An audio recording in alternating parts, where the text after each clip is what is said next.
saya Diva Rozaljaria dengan NIM 123490016 dari Program Studi Rekayasa Instrumentasi dan Otomasi Institut Teknologi Sumatera. Pada kesempatan kali ini saya akan membuat tugas video dari mata kuliah Praktikum Pneumatik dan Hidrolik modul ke-10 yang berjudul Kontrol Silinder Ganda dengan Timer and Counter. Pada video ini saya akan menjelaskan tentang kontrol silinder ganda menggunakan PLC yang dilengkapi dengan timer dan counter. Sistem ini sangat sering digunakan di dunia industri, terutama pada mesin otomatis yang membutuhkan urutan gerakan dua aktuator. Jadi di dalam modul ini kita mempelajari bagaimana PLC mengatur dua silinder pneumatik agar bergerak terurut, aman, dan bisa dihentikan otomatis setelah mencapai jumlah siklus tertentu. Selain itu juga, saya juga akan menunjukkan rangkaian ladder dan implementasinya. Selanjutnya, pada praktikum ini tujuan utama kita adalah memahami bagaimana merancang dan mengimplementasikan kontrol dua silinder dengan memanfaatkan timer dan counter secara benar. Mahasiswa diharapkan mampu membuat urutan gerakan yang stabil dan konsisten, sehingga kedua silinder dapat bergerak maju dan mundur sesuai langkah yang direncanakan. Selain itu, kita juga mempelajari bagaimana memastikan interlock keamanan diterapkan agar kedua silinder tidak bergerak bersamaan pada kondisi yang dapat menimbulkan kerusakan. Dan terakhir, kita juga harus mampu melakukan pengujian langsung menggunakan PLC trainer untuk memastikan rangkaian berjalan sesuai dengan desain atau rangkaian. Selanjutnya, konsep dasar kontrol silinder ganda dengan timer dan counter. Pada slide ini, kontrol silinder ganda dengan timer dan counter membahas perancangan urutan gerak dua aktuator linear atau misalnya silinder pneumatik yang dikendalikan PLC menggunakan logika ladder. Fokusnya ialah bagaimana memetakan input-output atau tombol on-off dan mulai, sensor limit atau proximity, serta coil katup untuk silinder 1 dan 2. Lalu, kita menyusun interlock agar kedua silinder bergerak aman dan tidak saling bertabrakan. Timer, misalnya TON, dipakai untuk memberi jeda terukur antar langkah, seperti tunda sebelum silinder maju atau sebelum beralih ke langkah berikutnya. Sementara counter, misalnya counter CTU, menghitung jumlah siklus agar proses dapat berhenti otomatis saat target tercapai. Praktikan juga diperkenalkan bagaimana penanganan kondisi gagal seperti timeout sensor dan penggunaan e-stop sehingga sistem kembali ke keadaan aman saat terjadi anomali. Jadi kalau kontrol silinder ganda berarti kita mengatur dua aktuator pneumatik agar bergerak dalam urutan tertentu. Misalnya, silinder pertama maju terlebih dahulu, kemudian setelah selesai silinder kedua baru maju. Setelah itu silinder kedua mundur, dan terakhir silinder pertama mundur kembali ke posisi awal atau posisi semula. Dalam proses ini, timer digunakan untuk mengatur jeda antar langkah sehingga perpindahan antar gerakan tidak terlalu cepat atau terlalu lambat. Counter digunakan untuk menghitung berapa kali urutan ini berlangsung, sehingga sistem bisa berhenti otomatis ketika siklus mencapai batas yang telah ditentukan. Konsep urutan kerja seperti ini sangat umum digunakan pada proses industri seperti mesin press, mesin pengepakan, dan pick and place. Selanjutnya, ini ada rangkaian ladder PLC. Sebelumnya, pemetaan input dan output PLC. Pada bagian ini kita memetakan semua input dan output yang digunakan pada trainer PLC. Tombol start dan stop digunakan sebagai kontrol utama untuk memulai dan menghentikan proses. Sensor limit pada silinder itu berfungsi untuk mendeteksi apakah silinder sudah mencapai posisi maju atau mundur.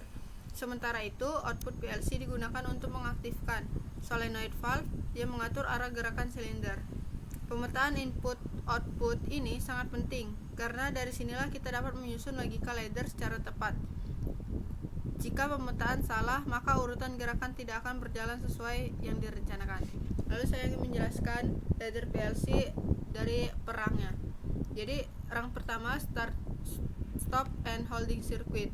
Pada rang pertama ini kita membuat rangkaian start stop yang berfungsi sebagai pengunci sistem.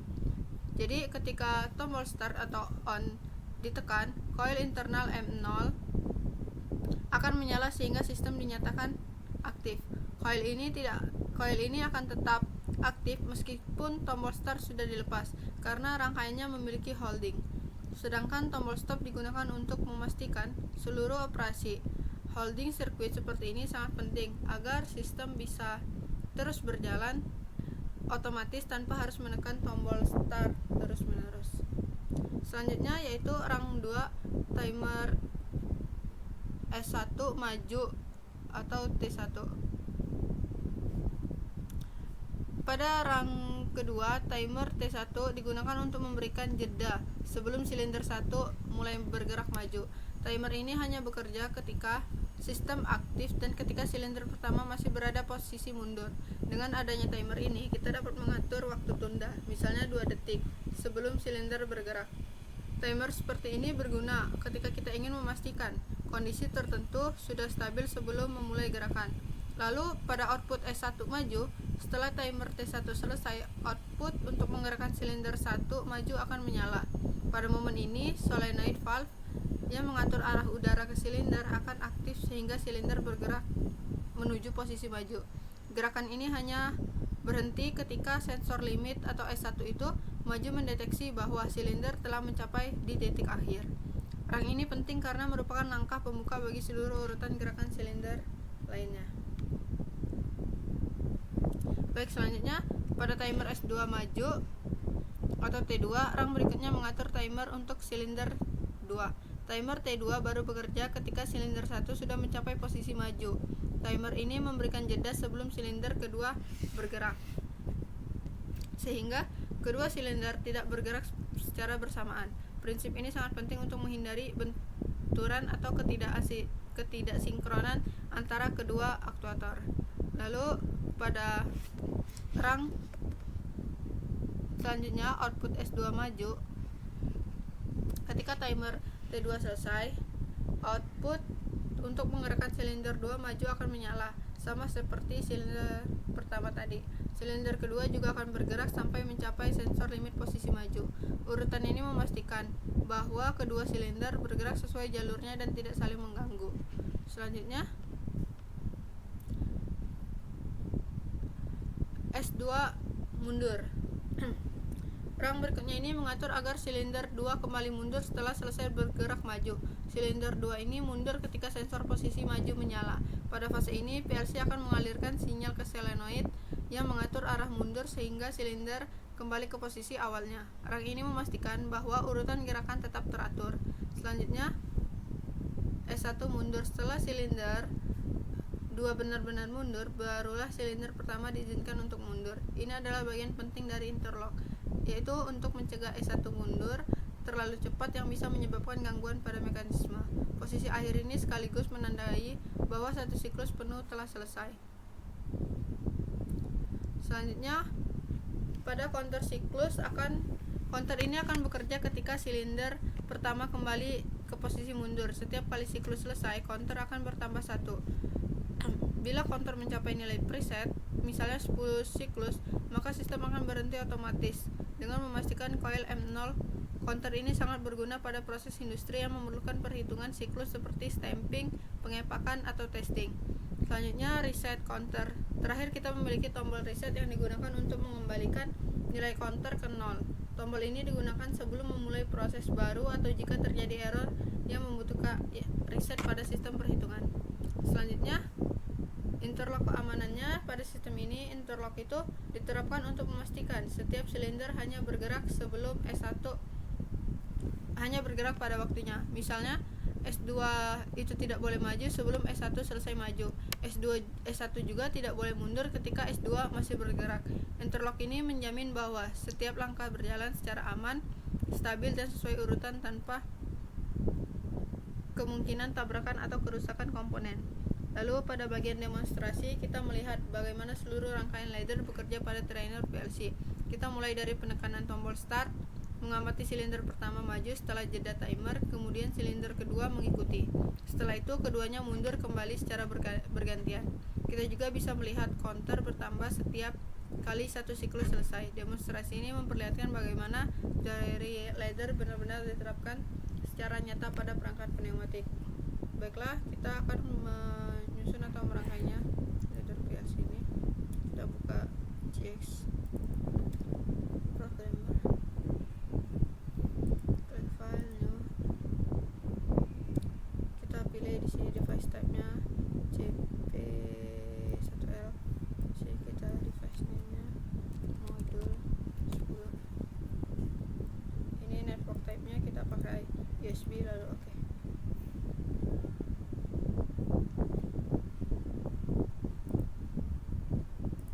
Nah, kita susun sesuai dengan yang ada di modul ladder-nya.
Sebagai counter, masukkan coil W0.04 mulai ya, masukkan si W0.04 mulai.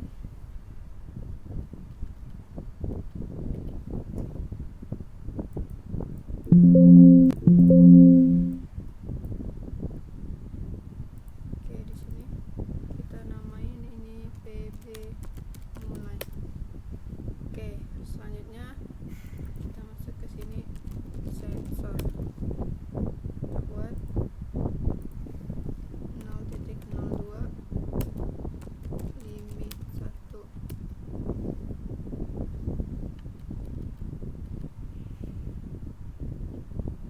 Masukkan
modul 10 dari saya akhiri. Wassalamualaikum warahmatullahi wabarakatuh.